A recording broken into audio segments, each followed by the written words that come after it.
हुकूमत की जानिब से बोल न्यूज़ की ज़बानबंदी की मज़मूम कोशिशें। ओवरसीज़ पाकिस्तानियों का बोल न्यूज़ से सारी यकजहती हुकूमती इक़दामात की मज़म्मत। कहते हैं बोल न्यूज़ पाकिस्तानियों की आवाज़ है, हम बोल न्यूज़ के साथ खड़े हैं।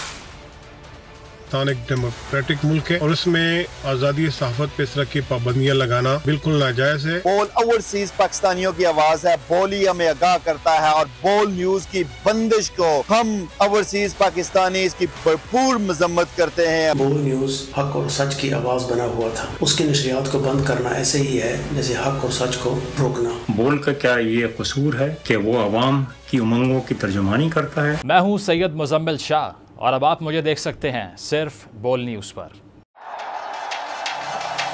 जिंदगी एक मैदान है और PSL 8 में हर टीम को छूना आसमान है। 6 टीमों के बीच धुआंधार लड़ाई।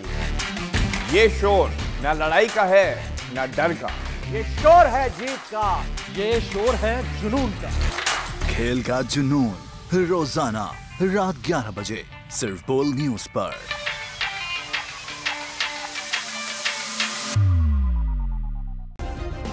सब्सक्राइब करें और बेल दबाएं ताकि कोई खबर रह न जाए।